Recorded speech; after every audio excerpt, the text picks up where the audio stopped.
স্বাগত নিয়মিত আয়োজন এখন প্রকাশে, সঙ্গে আছে আমি তোফায়েল আহমদ। ঈদের পর গতি পেয়েছে রাষ্ট্র সংস্কার কার্যক্রম। জাতীয় ঐক্যমত্য কমিশনের সাথে দফায় দফায় বৈঠক হচ্ছে রাজনৈতিক দলগুলোর, আর এর মধ্য দিয়ে সংস্কার নিয়ে দলগুলোর মনোভাব প্রকাশ পাচ্ছে। ঐক্যমত্য প্রতিষ্ঠার মূল কাজটি এখনও চলমান, আর এ নিয়ে আলোচনার জন্য আজ স্টুডিওতে আছেন বিএনপির স্বনির্ভর বিষয়ক সহ সম্পাদক নীলোফার চৌধুরী মনি, বাংলাদেশ সমাজতান্ত্রিক দল বাসদের সহকারী সাধারণ সম্পাদক রাজিকুজ্জামান রতন এবং নাগরিক পার্টির যুগ্ম আহ্বায়ক সরোয়ার তুষার। আপনাদের তিনজনকেই স্বাগত আজকের আলোচনায়। মনে হয় আপনাকে দিয়ে শুরু করি। এবং আজকেই জাতীয় ঐক্যমত্য কমিশনের সাথে বিএনপির বৈঠক হয়েছে এবং আরও বৈঠক হবে, সেই ডেটও পড়েছে। আজকে দ্বিতীয় দফায় বৈঠক হলো, এর আগে বৃহস্পতিবার বৈঠক হয়েছে, তৃতীয় দফায় বৈঠকেরও ডেট পাওয়া গেছে। নানান বিষয় নিয়ে আলোচনা হচ্ছে। আজকে যেটা নিয়ে আমরা গণমাধ্যমে দেখলাম, গণমাধ্যমে যে খবরগুলো এসছে, যে দুইবারের বেশি প্রধানমন্ত্রী হওয়া যাবে না এমন যে সংস্কার প্রস্তাব, তার বিপক্ষে মত দিয়েছে বিএনপি। কেন বিএনপি এ ধরনের তার এই অবস্থান ব্যাখ্যা কি? ধন্যবাদ আপনাকে। যারা শুনছেন আমার শুভেচ্ছা অভিনন্দন, আমার সহ আলোচক বৃন্দকে শুভেচ্ছা। দেখেন, বিএনপি যে কথাটা বলেছেন সেটা হলো যে দুইবারের বেশি প্রধানমন্ত্রিত্ব নেওয়া যাবে না, এটাই ঠিক আছে। তারপরে বলেছেন যে মাঝখানে আরেকটা সরকার আসার পরে অ্যান্ড দেন আপনার যদি আবার বিএনপি ইন করে রাষ্ট্র পরিচালনায়, তখন দল ডিসাইড করবে, দলের সংখ্যাগরিষ্ঠ নেতাকর্মীরা ডিসাইড করবে যে উনি আবার রাষ্ট্রপ্রধান হতে পারবেন কি পারবেন না। এটা তো আপনি জানেনই যে দল ডিসাইড করেন, এটা লোক দেখানো হোক বা সত্যিকার ভোটে হোক, এটাই করেন। তো এখন আপনার এটা নিয়েই মেন আলোচনাটা চলছে, আমার আলোচনা বা আর্গুমেন্ট যেটাই বলি না কেন আমরা। তো সেটা আমরা তো আসলে এমন বলা নাই যে আমরা আমেরিকার মতো দেশের আদলে করছি, এমনও বলা নাই যে আমরা ব্রিটিশদের আদলে করছি। আপনার ব্রিটিশে মার্গারেট থেচার কিন্তু অনেকবার ছিল প্রধানমন্ত্রী, আর এটার বোধহয় ওইখানে নজির নাই এরকম যে পরপর দুইবার হলে আর হওয়া যাবে না। ওদের কিন্তু রাষ্ট্রটা চলে কিন্তু প্রথাগত বিধান দিয়ে, কোনো সুনির্দিষ্ট সংবিধানও নাই ব্রিটিশের, অলিখিত সংবিধানে। সো এইখানে এটা আলোচনায় সুরাহা করলে ফাইন, আলোচনায় যেটাই হোক না কেন আরো আলোচনাতেই সুরাহা হতে হবে। আমার মনে হয় এখানে আমি অন্য কিছু বিএনপি অবস্থান নিয়েছে তা সঠিক অবস্থান, এবং যেটা বলতে চাচ্ছে লাইফ টাইম সঠিক বেঠিক আমি বুঝি না, আমি বুঝি এটা আলোচনার মাধ্যমে ডিসাইড করা। যেহেতু একটা সংস্কার নিয়ে বসছেন, সংস্কারে কি হবে, সংখ্যাগরিষ্ঠ বিভিন্ন দলের নেতাকর্মীরা কি বলবেন, আবার যারা সংস্কারের কমিটি আছে তারা কি বলবেন। এটা এমন না যে হলে মহাভারত অশুদ্ধ হয়ে যাবে, না হলে অশুদ্ধ হয়ে যাবে, এমন কিছু না। এটা আলোচনার মাধ্যমেই এটা একটা ডিসাইড করা যেতে পারে। বিএনপি তো একমাত্র অংশীদার নয়, এর সাথে তো আরো অন্য রাজনৈতিক দলগুলো আছে, সবার সাথে আলোচনা করলে যেটা হবে। ধন্যবাদ নীলফার মনি। আমি একটু সরোয়ার তুষার আপনার কাছে আসতে চাই। আপনারা তো এই অবস্থানের, বিএনপির যে অবস্থান তার বিপরীত মত দিয়েছেন সংস্কার কমিশনের সাথে, ঐক্যমত্য কমিশনের সাথে বৈঠকে। আপনারা কি মনে করে এই মত দিলেন, বা এটা মনে করেন যে আসলে দুইবারের বেশি প্রধানমন্ত্রী বা রাষ্ট্রপতি হওয়া উচিত নয়? আপনাকে ধন্যবাদ এবং আমার দুই সহ আলোচককে আমি শুভেচ্ছা জানাই। আপনি একটা যে কোনো রাজনৈতিক দলে নেতৃত্বের একটা স্বাভাবিক বিকাশ থাকতে হয়। সো দুইবারের বেশি প্রধানমন্ত্রী যদি আপনি একই ব্যক্তিকে, যে পরপর দুইবারের সমস্যাটা হচ্ছে যে পরপর আপনি দুইবার করলেন, এরপর আপনি থার্ড টাইম এসে তাকে আবার করলেন না, তারপর 6 মাসের জন্য একজন প্রধানমন্ত্রী হলো, আপনি আবার যেহেতু আপনার সংখ্যাগরিষ্ঠ সংসদ সদস্য আছে তাদেরকে ভোট দিয়ে তাকে নামিয়ে আবার যাকে আপনি চান তাকে আপনি করলেন। ফলে আপনি কিন্তু এটা আবার পারবেন, বারবার পারবেন, একই ব্যক্তির এটা আটকানোর কোনো ব্যবস্থা নেই, শুধু একবার গ্যাপ দিলেই হয়ে যাচ্ছে। এই কারণে আমরা বলেছি যে একটা রাজনৈতিক দলে তো অনেক নেতৃত্ব, এবং নেতৃত্বের একটা স্বাভাবিক বিকাশ, যদি কাউন্সিল হয়, দলের ভেতরে গণতান্ত্রিক চর্চা থাকে, তাহলে অনেক নেতৃত্ব উঠে আসবে। এবং আমাদের রাজনীতির ক্ষেত্রে আমরা শুরুতেই বলেছি, আপনি আমাদের দলের ফরমেশন দেখবেন যে এখানে কিন্তু অমুকের রেফারেন্স, বাবা, চাচা, মামা, খালা, এই ধরনের রেফারেন্সে কেউ পলিটিক্সে আসে নাই। আমরা একেবারেই সাধারণ পরিবারের সন্তান, এবং আমরা মনে করি বাংলাদেশের প্রত্যেক নাগরিকের যার ভোটাধিকার আছে তার আসলে রাজনীতি করার, রাজনীতিতে নেতৃত্ব দেওয়ার অধিকার আছে। তো সেই ক্ষেত্রে এইটার রাস্তাটা যেন ব্লক না করা হয়। এবং পৃথিবীর বহু দেশে এরকম মানে জীবনের দুইবারের পর, সর্বোচ্চ দুইবারের পর একজন ব্যক্তি যদি 10 বছর কি 8 বছর প্রধানমন্ত্রিত্ব কিংবা রাষ্ট্রের প্রধান নির্বাহী পদে থাকেন, এরপর আর না থাকলেও চলে, তিনি তো দলের চাইলে দল সামলাতে পারবেন, কিংবা অন্য কোনো পদে যদি দল তাকে দেয় সেটা তিনি সামলাতে পারবেন। তার আর রাষ্ট্রের নির্বাহী পদে আসার দরকার নেই। আমরা ডিফারেন্ট ব্যক্তিকে দেখতে পারবো, এতে করে আমাদের মানে দেশের জন্য এটা ভালো। এই জায়গা থেকে আমরা এটা বলেছি। শুধু এইটা বলি না, আরও একটা কথা আমরা বলেছি যে প্রধানমন্ত্রী, সংসদ নেতা এবং দলের প্রধান একই ব্যক্তি যেন না হন। এমনকি আমাদের পাশের দেশেও আপনি এই চর্চা দেখতে পাবেন। তো এইটা যেটা হয়, আমাদের গত 15 বছরের সবচেয়ে বড় সাফারিং আগেও ছিল, গত 15 বছর এটা একেবারে চূড়ান্ত সাফারিং। আমরা যেটা দেখেছি, এক ব্যক্তির হাতে সকল প্রতিষ্ঠান, 3টা প্রধান প্রতিষ্ঠান, লেজিসলেটিভ, এক্সিকিউটিভ, জুডিশিয়ারি, আবার মানে জুডিশিয়ারি পরোক্ষভাবে, এছাড়াও অন্যান্য যে সমস্ত সাংবিধানিক প্রতিষ্ঠান আছে তিনি সেগুলোও নিয়ন্ত্রণ করেন, আবার দলও তার কাছে জিম্মি। এইটা থেকে বের করার জন্য আমরা বলেছি যে এগুলো আলাদা আলাদা ব্যক্তি হওয়াটা যৌক্তিক, এবং হলে গণতান্ত্রিক পরিস্থিতিটা আরেকটু বেটার হবে, বা একটু মানে ব্রিদিং স্পেসটা একটু বেশি থাকবে। এই কথাগুলো আমরা বলেছি যেন প্রধানমন্ত্রীকে মানে বাংলাদেশে যেটা আমাদের কাছে মনে হয়েছে, এবং এটা শুধু আমরা না, আমরাও আসলে এই জিনিসগুলো যে রাজনীতিতে নিয়ে এসছে, এটা কারণ হচ্ছে যে এখানে অনেক গবেষক এগুলো দেখিয়েছেন। যেমন একজনের নাম আমি এই মুহূর্তে বলতে পারি, আকবর আলী খান। তিনি কিন্তু বলেছেন যে স্বয়ং খোদার পরে এই বাংলাদেশের প্রধানমন্ত্রী তিনি হচ্ছেন সবচেয়ে ক্ষমতার মালিক, এবং তাকে মানে আপনি মানে সংবিধানের ভেতরে আটকানোর, জবাবদিহি করার কোনো ব্যবস্থা নেই। ক্যাবিনেট তিনি যেমন চাইবেন তেমন সাজাতে পারবেন, সংসদ তার অধীনে, তিনি মানে ওই বিচার বিভাগীয় নিয়োগগুলো তিনি রাষ্ট্রপতির মাধ্যমে মানে নিয়ন্ত্রণ করতে পারেন। তাকে তো কোনোভাবে আপনি মানে অ্যাবসলিউট পাওয়ার যেটা হয়, এই জায়গা থেকে হচ্ছে এই চেকস অ্যান্ড ব্যালেন্সটা খুব দরকার রাষ্ট্র সংস্কারের ক্ষেত্রে। এই জিনিসগুলো মানে আমরা যদি প্রতিষ্ঠানগুলোকে স্বাধীন করতে না পারি, তাহলে আসলে অন্যান্য পোশাকি সংস্কারে তেমন কোনো কাজে আসবে না। এই কারণে আমাদের দিক থেকে এই দাবিগুলো তো আপনাদের মতামত তো বুঝতে পারলাম, কিন্তু এই যে মত মানে সেই একমত হবে কিভাবে, মানে কমিশন এই ক্ষেত্রে কি ভূমিকা পালন করছে? আপনার মতামত নিচ্ছে বা বিএনপির মতামত নিচ্ছে, এটা একমত হওয়া বা এই ইস্যুতে চূড়ান্ত মতটা কিভাবে আসবে, সে বিষয়ে কোনো দিক নির্দেশনা কমিশনের কাছ থেকে পেয়েছেন? কমিশন দেখেন, কমিশন গঠন হওয়ার পর থেকে প্রথমত আলাদা আলাদাভাবে কাজ করেছে, সংবিধান, নির্বাচন ইত্যাদি ইত্যাদি। সেগুলো এখন কম্পাইল জাতীয় হয়েছে। ঐকমত্য কমিশন হয়েছে, তারা বিএনপির সাথে আজকে 2য় দফায় বসলো, আমাদের সাথে 1 দফা বৈঠক হয়েছে, আরও বসবে, অন্যান্য দলের সাথে বসবে। তারা এখন যেটা সর্ট আউট করার চেষ্টা করছে যে আমরা যেগুলোর সাথে একমত হওয়ার পরেও আমাদের কিছু কিছু জায়গায় পর্যবেক্ষণ আছে, সেগুলোর সাথে আরও মানে মিলিয়ে নেওয়া যে কোনটার পর্যবেক্ষণ কেন, আর যেগুলো আমরা একমত নই কেন একমত নই, সেখানে যদি কমিশনের কোনো ব্যাখ্যা থাকে তারা সেটা দেওয়ার চেষ্টা করছে। বিএনপির ক্ষেত্রে একই কথা প্রযোজ্য। এর মধ্য দিয়ে তারা যেটা বোঝার চেষ্টা করছে যে কোন দল কোন ব্যাপারে মানে আনকম্প্রোমাইজিং থাকবে, আর কোনগুলোর ক্ষেত্রে তারা একটু নমনীয়তা দেখাবে। যেমন ধরুন, এবি পার্টি প্রথমে দ্বিকক্ষ বিশিষ্ট সংসদের ব্যাপারে বা পার্লামেন্টের ব্যাপারে খুবই মানে বিপরীত মানে নেগেটিভ ছিল, তারা বলেছিল যে এটা দরকার নেই বাংলাদেশে। প্রথম বৈঠকের পরে এবি পার্টির সাথে যখন বৈঠক হয় ঈদের পরে, তারা কিন্তু বলেছে যে আমরা প্রথম বৈঠকের পরে এটার ক্ষেত্রে মানে আমাদের অবস্থান চেঞ্জ করেছে। হ্যাঁ, এটা হচ্ছে মানে এটা কি ঐকমত্য কমিশনের সাথে বৈঠকের প্রেক্ষিতে তারা বলেছে যে আমাদের অবস্থানটা আমরা পুনর্বিবেচনা করছি। তো অনেক দলই তাদের অবস্থান পুনর্বিবেচনা করবে যখন কমিশন তাদেরকে এইভাবেই ঐকমত্য তৈরি হবে, একটা জায়গায় গিয়ে পৌঁছাবে, এবং তার ভিত্তিতে জুলাই চার্টার হবে। যদিও আমার এই প্রক্রিয়া নিয়ে কিছু আশঙ্কা আছে যে আপনি যদি খুব বেয়ার মিনিমাম কিছু জিনিসে একমত হওয়া যায় রাজনৈতিক দলগুলো, বাকি মেজর জিনিসে একমত আপনি হচ্ছেন না, তখন কি হবে? এই যে প্রধানমন্ত্রীর মেয়াদ একটা বড় ইস্যু, 70 সময় বলবে। হ্যাঁ, সেটা কমিশন নিশ্চয়ই পরিষ্কার করবে সামনে। ধন্যবাদ শরৎ তুষার। রাজুজ্জামান রতন, আপনার কাছে আসার আগে একটি মানে আজকেই মানে সামাজিক যোগাযোগ দেখছিলাম যে রাজনৈতিক কলামিস্ট মহিউদ্দিন আহমেদ তিনি আজকে একটা ফেসবুক পোস্টে দিয়েছেন, ফিলিপাইন এবং দক্ষিণ কোরিয়ার একটি উদাহরণ দিয়ে বলেছেন যে তারা থেকে শিখেছে যে প্রধানমন্ত্রী বা রাষ্ট্রের সর্বোচ্চ নির্বাহী ক্ষমতায় যিনি থাকবেন তাকে একাধিকবার ক্ষমতায় আসতে না দেওয়া উচিত, সে কারণে তারা আইন করেছে। যে কারণে উনি কোরাজান একুইনোর একটা উদাহরণ দিয়েছেন যে তিনি জনপ্রিয় হওয়া সত্ত্বেও তিনি কিন্তু দ্বিতীয় মেয়াদে ক্ষমতায় যাননি, সেখানে ইলেকশন হয়েছে। এবং আমরা নেলসন ম্যান্ডেলার কথাও জানি, সেখানে অবশ্য প্রেক্ষাপট ভিন্ন। তারপরেও আমি এই উদাহরণটা নিলাম যে তিনিও কিন্তু সর্বজন গ্রাহ্য একজন ব্যক্তি, এবং তিনিও একটি উদাহরণ দেখিয়েছেন ক্ষমতা বেশি দিন থাকলেই দেশকে সেবা করা যায় তেমন না, তিনি একবার ক্ষমতা থেকেই দেখিয়েছেন যে কি করা যায়। তো যাই হোক, আমি এটি প্রসঙ্গে উল্লেখ করলাম।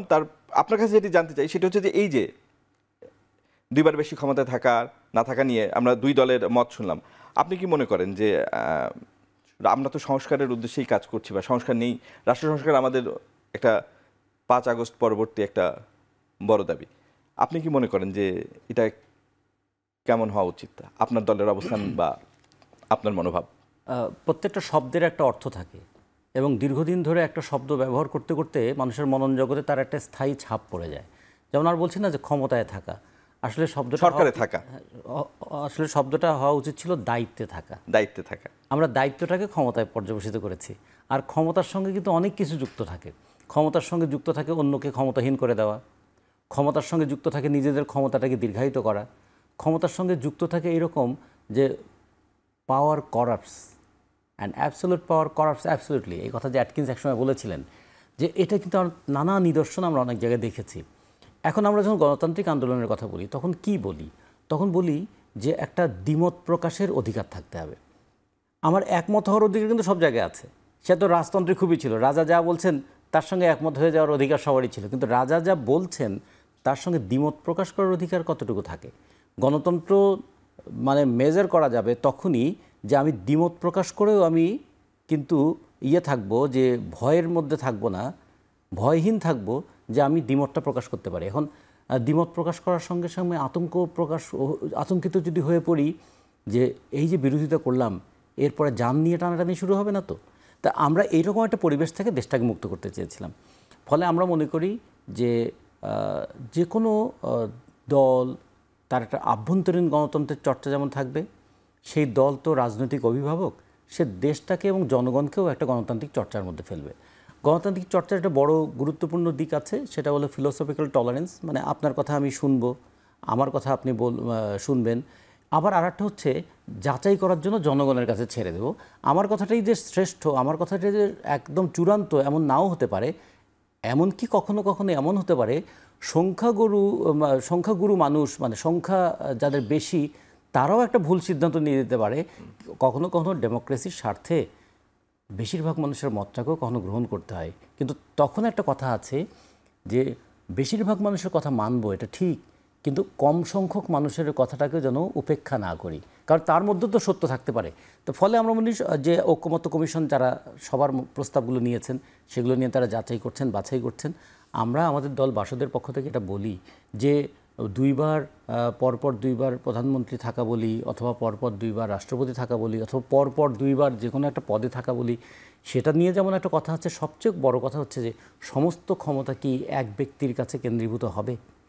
সমস্ত ক্ষমতা যদি এক ব্যক্তির কাছে কেন্দ্রীভূত হয় তাহলে স্বেচ্ছাচারিতার ক্ষেত্র প্রস্তুত হয়ে যায়। ফলে আমাদের মূল বিষয়টা কিন্তু কতবার তার চেয়েও গুরুত্বপূর্ণ কিভাবে একজন ব্যক্তি কিভাবে তার দায়িত্ব পালন করবেন, কিভাবে তার ক্ষমতার চর্চা করবেন এবং কিভাবে তিনি জবাবদিহি করবেন। সেটা একবারের জন্য হোক অথবা অল্প সময়ের জন্য হোক, কখনো কখনো ছোট্ট একটা ভূমিকম্প অল্প সময়ের মধ্যেও অনেক কিছুকে ভূমিসাৎ করে দিতে পারে।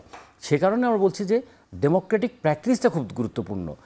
সংখ্যাটা কতবার থাকবেন এটাও যেমন আলোচনা সাপেক্ষ, কিন্তু তার চেয়ে বড় বিষয় হলো যে প্রধানমন্ত্রীর ক্ষমতা আসলে কতটুকু থাকবে, রাষ্ট্রপতির ক্ষমতা কতটুকু থাকবে, ব্যালেন্স অফ পাওয়ার কতটুকু থাকবে, জনগণের যে ক্ষমতাহীন জনগণ, সেই ক্ষমতাহীন জনগণকে ক্ষমতায়িত করার জন্য রাজনৈতিক প্রক্রিয়াটা কি থাকবে, তারা কি শুনবেন সবার কথা, তারা কি মানবেন সবার কথা, নির্দিষ্ট করবেন কি? তাহলে কি মানে জনগণের উপর ছেড়ে দিতে চান যে নির্বাহী ক্ষমতা কে কতবার থাকবে, বা মানে নির্বাচন সেটা দুটো বিষয় হতে পারে। একটা হচ্ছে যে কমিশন সুনির্দিষ্ট করে দেওয়ার পক্ষে নন আপনি? আমরা তো আমাদের দলের পক্ষ থেকে আমরা কখনোই বলবো না যে দুইবারের বেশি তিনবার থাকবেন, কিন্তু তারপরে আমরা যেমন বলছি দুইবারের বেশি প্রধানমন্ত্রী থাকা উচিত না, যে বলছি সাথে সাথে আবার এটাও বলছি যে এইটা কে এক্সিকিউট করবে কে। ধরেন আজকে আমরা অন্তর্বর্তীকালীন সরকার এটা এক্সিকিউট করলেন, তারপর এটাকে আইনে পরিণত করবে কারা? পরবর্তী সরকার, নির্বাচিত সরকার। সেই সংসদ সদস্যরা গিয়ে যদি তারা আবার এটাকে চেঞ্জ করে দেন, সেই সুযোগ আছে, কিন্তু আমরা আশাবাদী হতে চাই। সুযোগ না, সে অধিকার তাদের আছে, এটা সুযোগের ব্যাপার না। তাহলে আমাদের একটা কনসেনসাস তৈরি করতে হবে। তো গণতন্ত্রের সবচেয়ে বড় জিনিস হচ্ছে একটা কনসেনসাস তৈরি করা। গণতন্ত্রের সবচেয়ে বড় বিষয় হচ্ছে জনগণের মতামতের বিষয়টা বিবেচনা করা। আমরা এই জন্য মনে করি আমাদের দলের পক্ষ থেকে আমরা সুনির্দিষ্টভাবে প্রস্তাব দিয়েছি যে পরপর দুইবার প্রধানমন্ত্রী থাকার পরে আর প্রধানমন্ত্রী থাকার বিধানটা না থাকাই ভালো। এবং আমরা বলেছি যে পরপর দুইবার প্রধানমন্ত্রী বেশি প্রধানমন্ত্রী নয়, প্রধানমন্ত্রী এবং রাষ্ট্রপতির মধ্যে পাওয়ার ব্যালেন্সটা কিভাবে হবে, সংসদ সদস্যদের রোল অফ পার্লামেন্ট মেম্বার সেটা কিভাবে হবে, এবং accountability of the member of parliament তারা কীরকম হবে, মানে পার্লামেন্ট সদস্যদের কি কোনো জবাবদিহিতা থাকবে না? তাহলে 70 অনুচ্ছেদের ব্যাপারে কি হবে? ফলে পুরোটা যদি একটা গণতান্ত্রিক চর্চার মধ্যে থাকে তখন কিন্তু এই ভয়টা আর থাকবে না যে যদি কেউ প্রধানমন্ত্রী না থাকেন তাহলে দলটা আবার টিকবে কিনা। এরকম যেন না হয়, কারণ দলের আবেগ কখনো কখনো ব্যক্তিকে কেন্দ্র করে গড়ে ওঠে, সেই ধরনের চিন্তা অনেকে থাকতে পারে।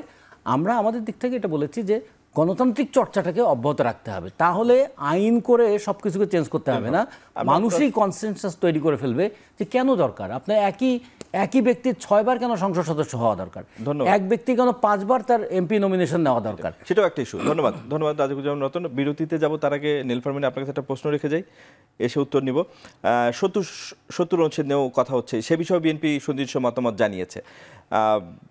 কয়েকটি শর্ত সাপেক্ষে 70 অনুচ্ছেদ সংশোধনের কথা বলেছে বিএনপি। তার একটি হচ্ছে যে আস্থা ভোট, রাষ্ট্রীয় নিরাপত্তার ইস্যু, সংবিধান সংশোধন এবং অর্থ বিল, এইগুলো বাদে বাকি ইস্যুতে দ্বিমত পোষণ করতে পারবেন দলীয় সংসদরা। তো এই যে শর্ত সাপেক্ষে এ ধরনের সংশোধনীর পক্ষে বিএনপি মত দিয়েছে, এটা তো এক ধরনের পাখা ছেটে উঠতে বলার মতো। আপনি কি মনে করেন? বিরতির পরে সূত্র নেব। দর্শক, আমরা একটা বিরতিতে যাচ্ছি, ফিরে আসছি একটু পরে।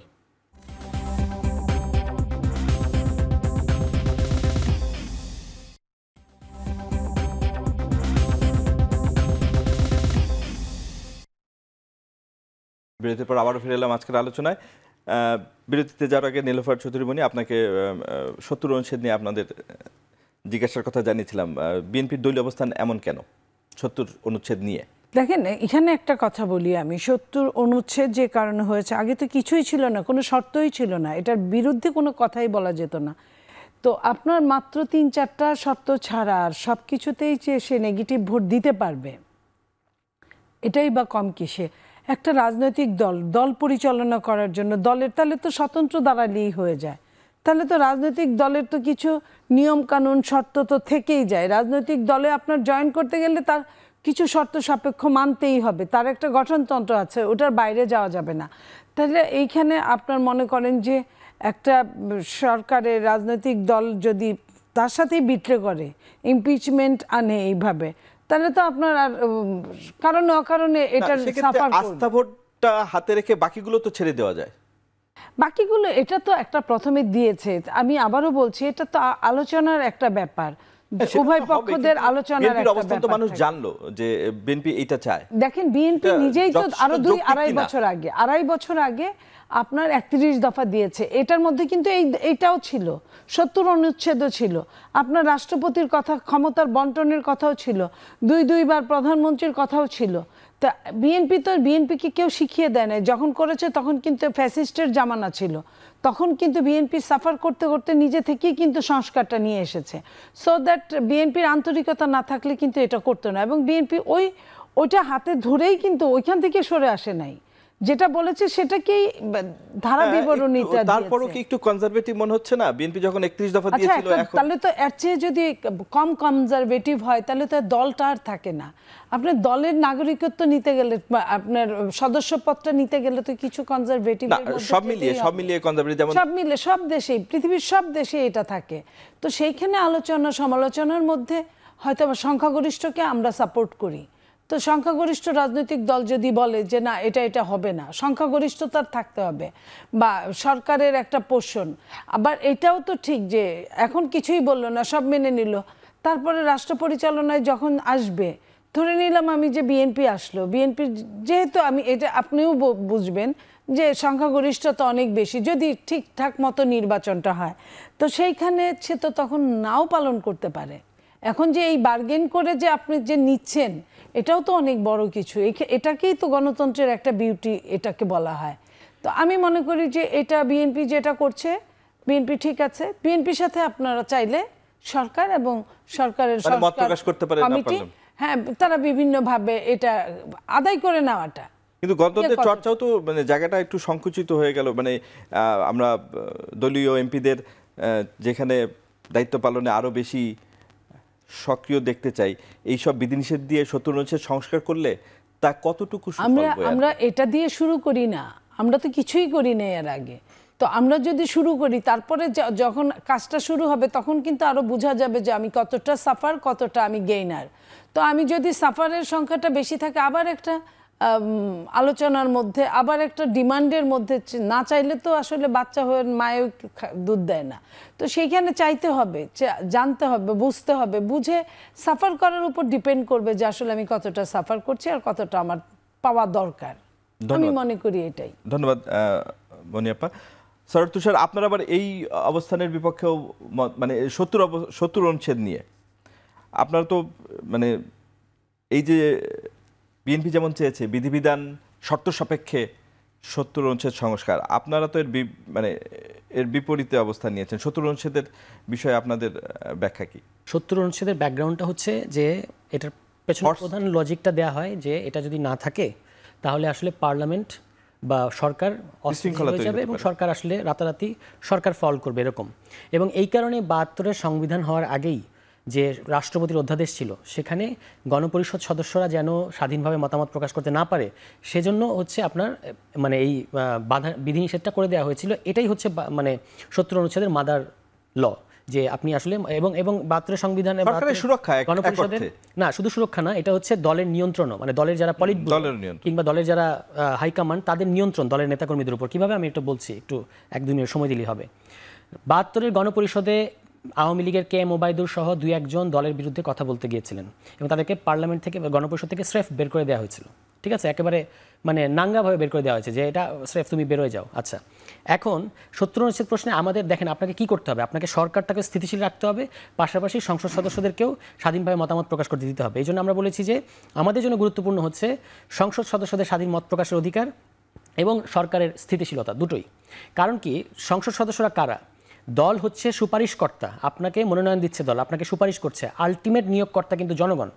এখন যখন ধরা যাক আমার দল একটা গণবিরোধী আইন পাশ করতে যাচ্ছে কিংবা গণবিরোধী একটা তত্ত্বাবধায়ক সরকার ব্যবস্থা বাতিল করে দেবে, এরকম একটা সংবিধানের এরকম একটা মেজর সংশোধনী আনতে যাচ্ছে যেটা আসলে সাফারার হবে পিপল, তখন যদি আমি দলের হাইকমান্ডের বিরুদ্ধে মানে আমার মত প্রকাশ করতে না পারি তাহলে তো আমি আসলে মানে দলের আজ্ঞাবহ হলাম, আমি আসলে আমি কিন্তু মানে জনগণ আমাকে পাঠিয়েছে।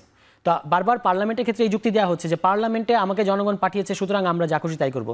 তাহলে এই ক্ষেত্রে আপনি সংসদ সদস্য, আমি একটা আসনের সংসদ সদস্য, তো তিনি তার পিপলের অধিকারটা দেখবেন না? তিনি কি দলের স্বার্থটা দেখবেন নাকি? আপনি দলের হয়েই মনোনয়ন পেয়েছেন, কিন্তু যখন আপনি পার্লামেন্টারিয়ান তখন আপনার প্রধানত আসলে জনগণের স্বার্থটাই দেখতে হবে, এটাই নিয়ম।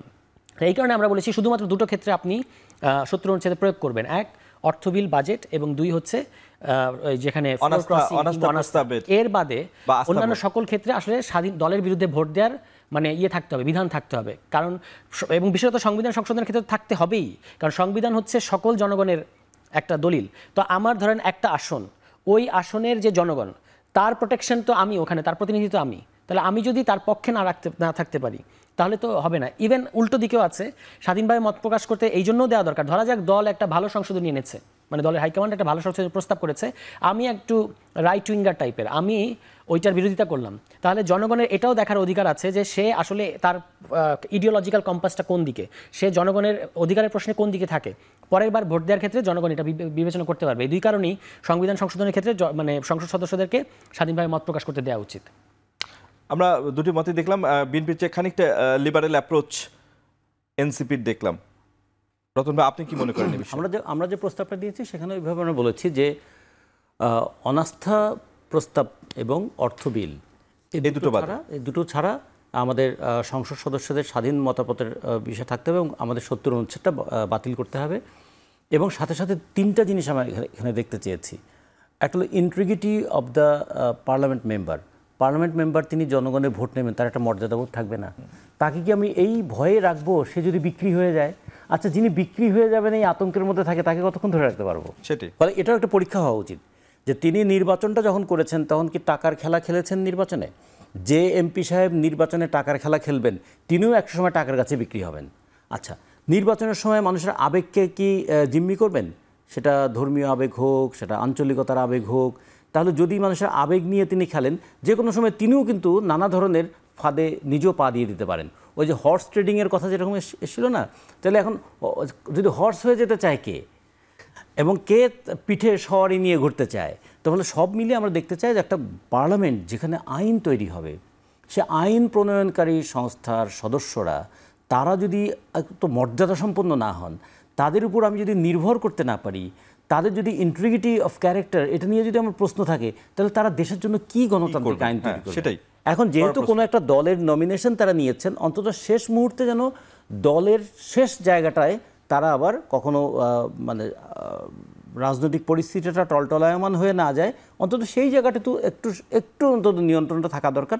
বাকি সমস্ত ক্ষেত্রে, সেটা বাজেট প্রশ্নে হোক, সেটা জাতীয় যে কোনো গুরুত্বপূর্ণ প্রশ্নে হোক, এখন এমনকি আমাদের বাংলাদেশে আমরা গত নির্বাচনগুলোতে দেখেছি যেভাবে নির্বাচনগুলো হয়েছে সেটা যেমন ত্রুটিপূর্ণ, আর যেভাবে পার্লামেন্ট পরিচালিত হয়েছে সেটা তো একদম রিডিকুলাস। আমাদের এই পার্লামেন্টে প্রতি মিনিটে খরচ হয় 2 লক্ষ টাকা প্রতি মিনিট। এই প্রতি মিনিট আমাদের সংসদ সদস্যরা কীভাবে ব্যয় করেন, তার একটা জবাবদিহি থাকতে হবে না? তাহলে শুধু পার্লামেন্টে তারা কী ভূমিকা পালন করবেন তা নয়, পার্লামেন্টের থেকে তারা জনগণের যে অর্থটা ব্যয় করছেন সেই অর্থের দায়টাও কি তারা নেবেন না? ফলে আমরা মনে করি পুরো গণতান্ত্রিক ব্যবস্থার সঙ্গে জবাবদিহিতাটা খুবই মানে ওতপ্রোতভাবে যুক্ত। জবাবদিহিতাবিহীন কোনো কিছুই শুধুমাত্র আনুষ্ঠানিকতা হয়, ফলে জবাবদিহিতা না থাকলে এটা গণতন্ত্র হয় না। ধন্যবাদ রাজুকুজ্জামান রতন।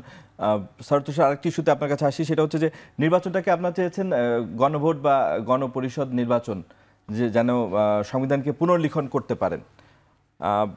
কেন মানে এই নির্বাচন গণপরিষদ নির্বাচনে যেন হয়, সেটা আপনারা কেন চাচ্ছেন? সংবিধান পুনর্লিখন, বেশিরভাগ রাজনৈতিক দলই তো সংবিধান পুনর্লিখনের পক্ষে নয়। গণভোটের কথা আমরা বলি নাই, আমরা বলেছি গণপরিষদ নির্বাচনে। গণপরিষদ নির্বাচন করতে হয় তখন পৃথিবীতে এরকম অনেক দেশ আছে, প্রতিষ্ঠিত দেশ আছে, যারা 4 থেকে 5 বার গণপরিষদ নির্বাচন আয়োজন করেছে। ফলে এই যে যুক্তিটা যে আপনার কি নতুন দেশ হয়েছে, আপনার কি সংবিধান নাই যে আপনাকে নতুন করে গণপরিষদ করতে হবে, এইটা যুক্তিটা ঢোপে টেকে না। তুরস্ক, ইতালির মতো দেশেও কিন্তু অনেকবার গণপরিষদ হয়েছে। এখন গণপরিষদটা করতে হয় তখন যখন একটা দেশের সংবিধানের মৌলিক পরিবর্তন করতে হবে, কিংবা একেবারেই নতুন কোনো ফ্রেশ সংবিধান করতে হবে। পার্লামেন্টে কিন্তু আমাদের এই বর্তমান সংবিধানের পার্লামেন্টের কি সংজ্ঞা দেয়া, যে বিদ্যমান সংবিধানের বিধানাবলীর সাপেক্ষে আইন প্রণয়নকারী সভা হচ্ছে পার্লামেন্ট।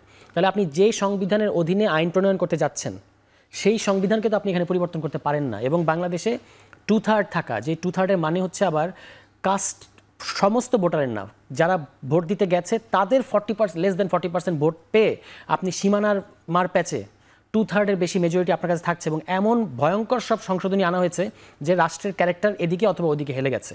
এই জন্য সংসদের কাছে সংবিধান সংশোধনী থাকার ক্ষেত্রেও খুব বড় ধরনের প্রোটেকশন থাকে, এটা অনেকেই বলে। যেমন এবার বলা হয়েছে 2 কক্ষের 2/3 পাশাপাশি গণভোট। কিন্তু সংবিধানে যখন আপনি মেজর পরিবর্তন করবেন, যেটা কিনা, এবং সংশোধনী সমস্যাটা কোথায়? বাংলাদেশে 17টা সংশোধনী হয়েছে। এখন আপনি যদি যারা বলছেন যে সংসদে গিয়ে আমরা সংবিধান সংশোধনী করব, তারা তো আসলে 18 নম্বর সংশোধনীর কথা বলছেন। তাতে তো প্রবলেম সলভ হবে না, কারণ আপনি এখানে তত্ত্বাবধায়ক সরকার ব্যবস্থা সংবিধানে প্রবর্তন করেছেন, এটা আবার, এবং এটা 14 বছরের আন্দোলনের ফসল ছিল তত্ত্বাবধায়ক সরকার ব্যবস্থা, সেটাকে এক কলমের খোঁচায় বাতিল করে দেওয়া গেছে। আবার এখন এসে আপনি আরেকটা ওই সংশোধনীকে বাতিল করে দিয়েছেন। আবার যদি কারো ম্যাল ইন্টেনশন থাকে, সে এসে আবার এটা বাতিল করে দিতে পারবে। এই র্যাট রেস তো আমার দরকার নাই। আমরা বলছি যে আপনি নতুন করে সংবিধানটা লেখেন, এটা আমাদের পজিশন, অথবা নিদেন পক্ষে সংস্কার করেন, এবং যদি মৌলিক সংস্কার করা যায় তাহলেই সেটা আসলে একটা প্রায় নতুন সংবিধানের কাছাকাছি যাবে। এটাই হবে পরবর্তী সংসদের মানে শাসন করার ভিত্তি বা ফাংশন করার ভিত্তি, ওই সংসদীয় সংশোধনী না, মানে গণপরিষদ নির্বাচন। এবং আমরা আরও বলেছি অন্যান্যদের সাথে যেন আমাদের একটা নেগোসিয়েশনের জায়গা থাকে, যে আপনি এমন একটা নির্বাচন, আসন্ন নির্বাচনটা যে ডেডলাইনে সবাই চাচ্ছে সেই ডেডলাইনেই এমন একটা নির্বাচন হোক, যে নির্বাচনে যারা বিজয়ী হবে তারা প্রথমত সংবিধান প্রণয়ন করবে অথবা সংস্কার করবে, অর্থাৎ গণপরিষদের ভূমিকা পালন করবে, এবং সেটাতে একটা নির্দিষ্ট সময় 120 দিন, 150 দিন, 240 দিন, একটা খুবই লিমিটেড সময়ের মধ্যে তাকে একটা সংবিধান প্রস্তাব করতে হবে। এটা যখন গণভোটের মধ্যে পাশ হয়ে যাবে, ওই বডিটাই আসলে আইনসভায় রূপান্তর হবে অটোমেটিক্যালি। এরকম উদাহরণ আমাদের এখানে 47-এ যে ইন্ডিয়ান কনস্টিটিউয়েন্ট অ্যাসেম্বলি, তারা কিন্তু পরবর্তীতে এক পর্যায়ে আইনসভায় রূপ নিয়েছিল। 70-র ইলেকশনেরও এটাই ছিল মডেল। নেপালেও এই ঘটনা ঘটেছে। এরকম পৃথিবীর অনেক জায়গায় এই উদাহরণটা আছে। গণপরিষদ হলে একদম একেবারেই পূর্ণাঙ্গ গণপরিষদ হলে ভালো, না হলে অন্তত এই জিনিসটা করতে হবে, এই কথাটা আমরা বলেছি। ধন্যবাদ।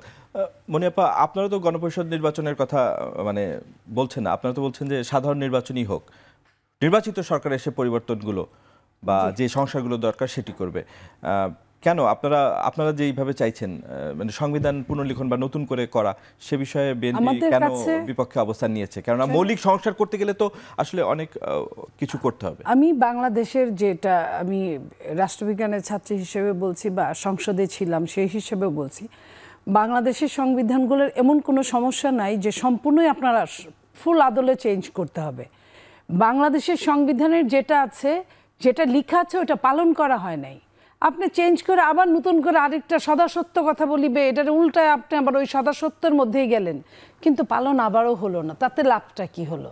তো আমাদের যেটা সংশোধনী আনছে, সংশোধনী পৃথিবীতে আর হবে না, নতুন সংবিধান হলে এটার কি কোনো আইন আছে যে সংশোধনী আর আনা যাবে না? সংশোধনীটাও তো চলমান সংস্কারের মতো, যে এনভায়রনমেন্ট চেঞ্জ হবে, চেঞ্জ হওয়ার সঙ্গে সঙ্গে কোনো সংশোধনী হতে পারে। তো সেইখানে এটার জন্য গণভোট বলেন, গণপরিষদ ভোট বলেন, এটা এই সময়ের জন্য এখন প্রযোজ্য না, এটা এনভায়রনমেন্ট এটা ডিমান্ড করছে না। তো আমার মতে না, আমাদের দল সহ অনেক দলই এটা মনে করে এটা ডিমান্ড করছে না।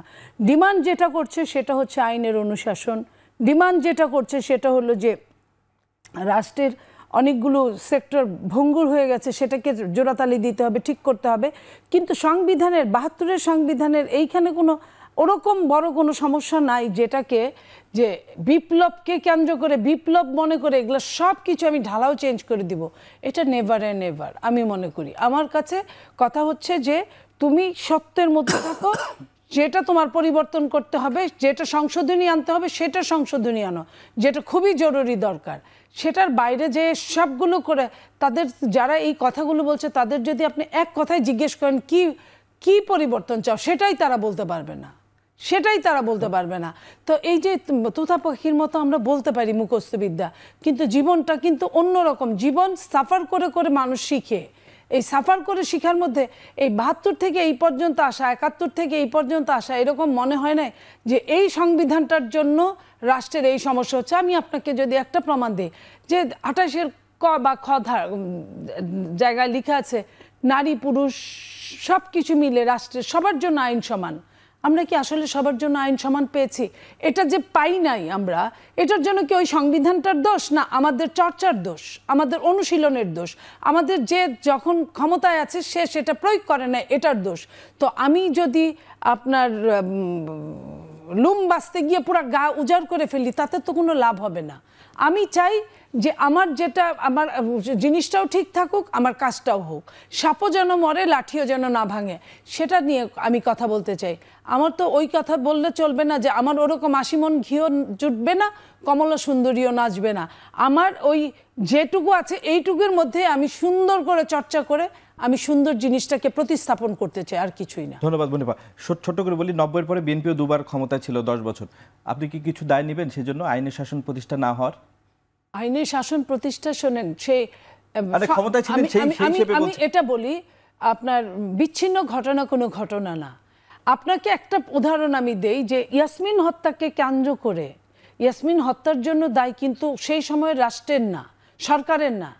ইয়াসমিন একটা পুলিশ ইয়াসমিনকে রাস্তায় পেয়ে একটা শ্লীলতাহানি করেছে, তাকে মেরে ফেলা হয়েছে, সেটার জন্য কিন্তু বিএনপিকে ক্ষমতাচ্যুত হতে হয়েছে। আপনি বুঝেন যে তখন আইন কোন পর্যায়ে ছিল, ওইটুকু ছিল বলেই কিন্তু বিএনপিকে নেমে যেতে হয়েছিল সেটার কারণে। তাহলে আপনার তখনকার কথা আর এখনকার আজকের কথা যদি আমি বলি, আজকে যে ছেলেটাকে হত্যা করা হলো, যে ছেলেটাকে সামান্য একটা ব্যাপারে যে হত্যা করা হলো, এই হত্যাটা যদি ছাত্র দলের ছেলে না হয়ে বৈষম্য বিরোধী যদি কোনো ছেলে হত্যাকাণ্ড ঘটতো, আর এখন যদি ছাত্র দলের ছেলে যদি এই ঘটনাটা ঘটাতো, সরকার এতক্ষণ কি করত? আচ্ছা, তার মানে কি, মানে আমি আপনাকে এই প্রশ্ন করলাম, সরকার এতক্ষণ কি করত? আপনার বিএনপির মতো একটা দলের মহাসচিব 2 মিনিট বক্তৃতা পায় ঠিক সময় মতো গিয়ে, আর তারপরে বৈষম্য বিরোধীরা গিয়ে শেষে গিয়ে আপনার সময়হীন বক্তৃতা পায়, তাদের কোনো সময়সীমা থাকে না। তাহলে আপনি বলছেন যে কাদের সাথে আমাদের প্রতিযোগিতায় লিপ্ত হচ্ছে বিভিন্ন ইস্যুতে, এটা তো বলার অপেক্ষা না। আমি আপনাকে প্রমাণ দিয়ে দিচ্ছি, আমি প্রমাণের সাথে কথা বলছি। আমি আপনাকে বলি নাই যে পক্ষপাত দেখাচ্ছে কি দেখাচ্ছে না, এটা আপনি এবং যারা শুনছেন তারাই এটা নির্ণয় করবেন। ধন্যবাদ আপা। আমাদের বিরতিতে যেতে হবে। রাজিকুজ্জামান রতন, আপনার কাছে আসবো নির্বাচনী ইস্যুতে বিরতির পরে। দর্শক, আমরা একটা বিরতিতে যাচ্ছি, ফিরে আসছি একটু পরে।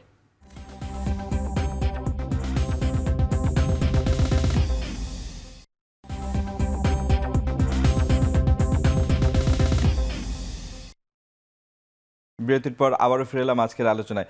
রাজিকুজ্জামান রতন, আমরা নির্বাচনে আলোচনা করছিলাম যে নির্বাচনটি হবে বহুল আকাঙ্ক্ষিত নির্বাচন, সেটি গণপরিষদ নির্বাচন চাইছে এনসিপি, বিএনপি নির্বাচন চাইছে সাধারণ নির্বাচন যেমন হয় বা জাতীয় নির্বাচন যেমন হয়।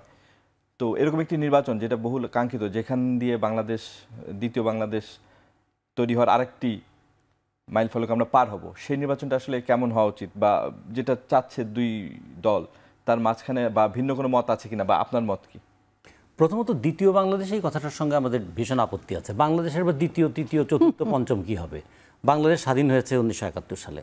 এরপরে দেশটার অগ্রগতি হবে, দেশটা ক্রমান্বয়ে আরও গণতান্ত্রিক হবে, দেশটা এমনকি আমাদের চাওয়া অনুযায়ী, বাসদের চাওয়া অনুযায়ী একটা সাম্যের সমাজ পরিণত হবে। এখন পুঁজিবাদী সমাজ আছে, সেখান থেকে আমরা সাম্যের সমাজে যাব, সমাজতন্ত্রের জায়গায় যাব।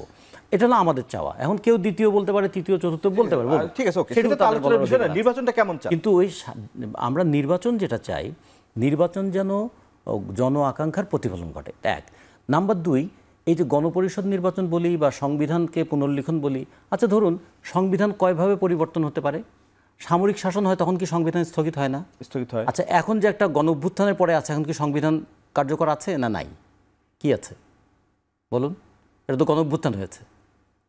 সংবিধানের 7 ক এবং খ অনুচ্ছেদ অনুযায়ী স্থগিত হয়নি, তার মানে চালু আছে। হ্যাঁ, চালু আছে, কিন্তু সংবিধানের 7 ক এবং খ অনুযায়ী এই সরকারের অবস্থাটা কি হবে? তাহলে খেয়াল করতে হবে যে শুধুমাত্র নির্বাচিত হওয়া না হওয়ার প্রশ্ন না, প্রশ্ন হচ্ছে আমি কি প্রক্রিয়াটা অনুসরণ করছি। তো বলে আমাকে আগামী নির্বাচনের মধ্যে দিয়ে যারা পার্লামেন্টে আসবেন তাদেরকে অবশ্যই সংবিধানে এই সংশোধনীটা আনতে হবে যে গণ অভ্যুত্থানের যেমন একটা নৈতিক শক্তি ছিল, ঠিক গণ অভ্যুত্থানের একটা আইনগত স্বীকৃতিও আছে। নৈতিক স্বীকৃতিটা হচ্ছে অনেক বড়, এবং নৈতিক স্বীকৃতির উপর ভিত্তি করে গণ অভ্যুত্থানের একটা সাংবিধানিক ধারাবাহিকতা রাখতে হবে। কন্টিনিউটি অফ দ্য কনস্টিটিউশন সেটা রক্ষা করার চেষ্টা করতে হবে। ফলে আমরা মনে করি না যে একদম সংবিধানের পুনর্লিখন প্রয়োজন। আমরা আমাদের বাসদের পক্ষ থেকে বলেছি 72-এর সংবিধানের মধ্যে 3টা গুরুতর দুর্বলতা ছিল, সেই দুর্বলতাগুলো দূর করতে হবে, এক। নাম্বার 2, আমরা যেটা বলেছি যে সংবিধানের কারণে কেউ স্বেচ্ছাচারী হয় নাই, সংবিধানকে ভায়োলেট করার কারণে স্বেচ্ছাচারী হয়েছে। কারণ সংবিধান তো মত প্রকাশের স্বাধীনতার কথা বলা আছে, সমাবেশের স্বাধীনতার কথা বলা আছে, সংগঠন করার স্বাধীনতার কথা বলা আছে, কিন্তু আমাকে সমাবেশ করতে দেয় নেই, আমার মত প্রকাশ করতে দেয় নেই। সেগুলো কি সংবিধানের দোষ, নাকি সংবিধানকে তারা সাসপেন্ডেড করে রেখেছিলেন তাদের দোষ? ফলে আমরা মনে করি যে সংবিধানেও যেটুকু গণতান্ত্রিক আকাঙ্ক্ষা ছিল, সেই গণতান্ত্রিক আকাঙ্ক্ষাটাও ক্ষমতাসীনরা সেটা চর্চা করতে দেয়নি। আবার ধরুন পাকিস্তান যখন হলো 1947 সালে, পাকিস্তানের সংবিধান হয়েছে কিন্তু 1956 সালে। 9 বছর লেগেছিল পাকিস্তানের সংবিধান তৈরি করতে। ফলে সংবিধান তৈরি করা সবসময় খুব যে সহজ কাজ তা নয়। আবার 9 বছর পরে পাকিস্তানের যে সংবিধান হলো সেটা কি ত্রুটিহীন সংবিধান ছিল? সেটাও তো ত্রুটিপূর্ণই ছিল। আবার নেপালে যে সংবিধান হলো, নেপাল রাজতন্ত্র থেকে গণতন্ত্রে চলে আসছিল, মনার্কি থেকে ডেমোক্রেসি, ফলে তাকে নতুন একটা খোল নলচে পাল্টাতে হয়েছিল। ফলে এগুলো কিন্তু আমাদের খেয়াল রাখতে হবে যে পৃথিবীর বিভিন্ন দেশে যে ঘটনাগুলো ঘটেছে সেখানে জনগণের অংশগ্রহণ সেটা যেমন ছিল, আমাদের এখানেও দেখুন এই যে এত বড় একটা অভ্যুত্থান হলো, অভ্যুত্থানের পরে মানুষের আকাঙ্ক্ষাটা তো আকাশচুম্বী। মানে অভ্যুত্থান যত বড়, আন্দোলনটা যত বড়, মানুষের আশাটাও অনেক বড়। এবারের মতো অভ্যুত্থানে এত বেশি মানুষের অংশগ্রহণ তো এর আগের অভ্যুত্থানগুলোতে হয়নি। কিন্তু সেই অনুযায়ী 8-9 মাসের মধ্যে মানুষের আশার বাস্তবায়নগুলো হচ্ছে না কেন? এই যে গত কয়েকদিন আগেও যে বিদ্যুতের দাম, মানে গ্যাসের দাম শিল্পের ক্ষেত্রে 33% বাড়িয়ে দেওয়া হলো, এইটা যদি কোনো নির্বাচিত সরকার করতো তাহলে দেখতেন কী রকম প্রতিবাদ হয়।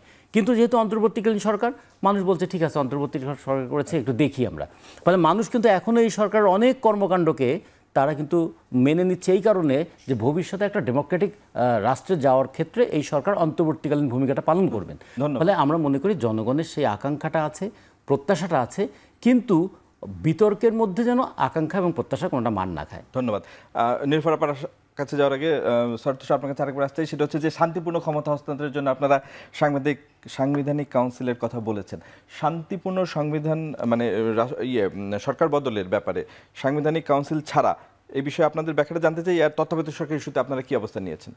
এটাই হচ্ছে খুব ফান্ডামেন্টাল প্রশ্ন বাংলাদেশের জন্য, মানে পিসফুল ট্রানজিশন অফ পাওয়ার। এটার আগে আরেকটা জিনিস বলি সংক্ষেপে।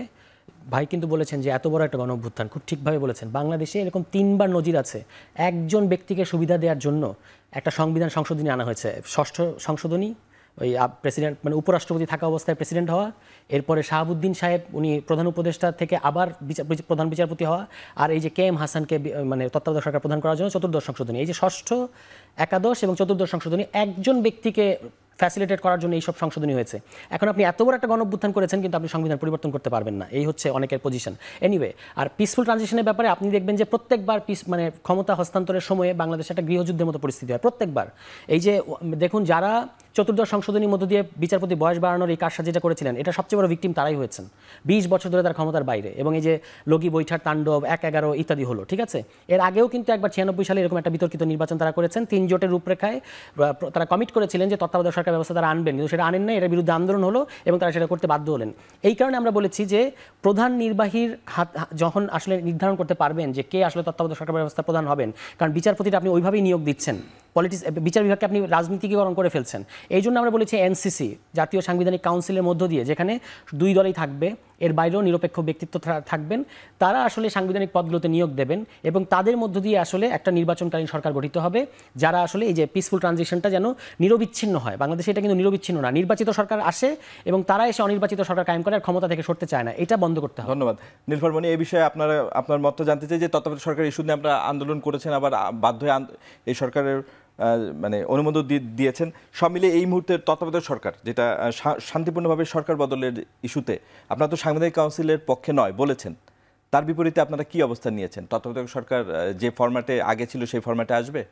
আপনাদের অবস্থা সেটাই তো আপনার রায়টা যেটা হলো সেই আগের ফরম্যাটেই তো, এখানে তো বলা হয় না যে নতুন কোনো ফরম্যাট অ্যাপ্লাই করা হবে। আর যেহেতু সরকার অনির্বাচিত, নির্বাচিত সরকার আসলেই বোঝা যাবে যে আসলে কি তারা চায়, এটার কোনো ফরম্যাটে কোনো চেঞ্জ হবে কিনা, কোনো সংশোধনী হবে কিনা। সরকার মানে এটার পক্ষে আছেন? অবশ্যই সরকারের, তত্ত্বাবধায়ক সরকারের পক্ষে আছে। শুধু তাই না, আপনি জানেন যে কিছুদিন আগে বিএনপির মহাসচিব বলেছেন যে এই সরকারের নিরপেক্ষতা নিয়ে আমাদের প্রশ্ন আছে। যদি এই সরকারের নিরপেক্ষতা নিয়ে প্রশ্ন থাকে তাহলে তার আন্ডারে আমরা যে নির্বাচন করব এমন কোনো কথা না, সেই ক্ষেত্রে আমরা তত্ত্বাবধায়ক সরকারের আন্ডারেই নির্বাচন করব। তা এই যে আমাদের ফরম্যাট কিন্তু এই লাইনেও যেতে পারে, যদি আমরা মনে করি যে এই বর্তমান সরকার কোনো একটা দিকে ধাবিত হচ্ছে, কোনো একজনের দিকে তারা পক্ষপাতিত্ব করছে, তাহলে আমরা ওই জায়গাতেই আমরা যেতে বাধ্য হব। আমরা জানি না যে আগামী দিন আমাদের জন্য কি অপেক্ষা করছে, কারণ আমরা দেখছি যে নির্বাচন নিয়ে অনেক রকম ষড়যন্ত্র চলছে এবং এটার মুখোমুখি আমাদের হতে হচ্ছে। বিভিন্নজন বিভিন্ন কথা বলছে সরকারের মধ্য থেকে, সরকারের হয়ে তারা কিংসের সঙ্গে কাজ করে, কিংস পার্টির মধ্য থেকে বা সরকারের বিভিন্ন হ্যান্ডসগুলো, যারা উপদেষ্টা মহল থেকে শুরু করে প্রত্যেকেই। তো এই ধরনের যদি কাজগুলো হয় তাহলে বিএনপি বা সমমনা দলগুলো চিন্তা করবে ফিউচারে তারা কি করবে। যদি সঠিক টাইমে নির্বাচন না হয় এবং সরকার যদি কোনো পক্ষপাত, আবারও বলছি, পক্ষপাত দুষ্ট হয়, তাহলে সেইখানে বিএনপি সহ সমমনারা অন্য বিকল্প চিন্তা করতে বাধ্য হবে। ধন্যবাদ রাজুকুজ্জামান রতন। আমাদের সময় খুব কম। আমি একটা কথা বলবো, একটা বিষয় যে ওই যে শাহাবুদ্দিন সাহেবকে করার জন্য কিন্তু সংবিধান সংশোধন কথাটা ঠিক ইতিহাসের সত্য প্রতিফলন নয়। শাহাবুদ্দিন সাহেব প্রধান বিচারপতি থেকে তত্ত্বাবধায়ক সরকারের প্রধান হতে চেয়েছেন আমাদের সঙ্গে এই কথাটা বলে, আমি কিন্তু বিচারপতি হিসেবে থাকবো, তাহলে এইটা ব্যবস্থা যদি আপনারা একমত হন তাহলে আমি তত্ত্বাবধায়ক সরকারের উপদেষ্টা হতে পারি। এটা হলো এক। আর দুই হলো, সেই সময় কিন্তু প্রেসিডেন্সিয়াল ফর্ম অফ গভর্নমেন্ট থেকে পার্লামেন্টারি ফর্ম অফ গভর্নমেন্টে যাওয়া হবে। এই জন্য নির্বাচনে মানে আগেই কিন্তু এই কনসেনসাসটা ছিল যে ক্ষমতায় যেই যাক, তারা চরম বিরোধী দুই শিবির যাওয়ার পরেও তারা কিন্তু এই দুটা জায়গায় একমত হয়েছিলেন যে শাহাবুদ্দিন সাহেবকে শপথে ফিরিয়ে নিয়ে আসা হবে এবং প্রেসিডেন্সিয়াল ফর্ম থেকে পার্লামেন্টারি ফর্ম অফ গভর্নমেন্টে যাবে। ফলে এগুলো কিন্তু কোনো ব্যক্তিগত সুবিধার জন্য ছিল না, এটা হলো একটা সিস্টেমকে চেঞ্জ করার জন্য একটা কনসেনসাস ছিল। তত্ত্বাবধায়ক সরকার ইস্যুতে আপনার পার্টির অবস্থান? আমাদের পার্টি তত্ত্বাবধায়ক সরকারের অধীনে নির্বাচনটাকেই প্রেফার করছে। ধন্যবাদ আপনাদের তিনজনকে আজকে আমাদের এই আলোচনায় আসার জন্য। আমাদের সময় এখানেই শেষ, আজকে এখানেই শেষ করতেছি। দর্শক, আমরা আজ এখানেই শেষ করছি। আবার দেখা হবে সমসাময়িক ইস্যুতে। ভালো থাকবেন, শুভরাত্রি।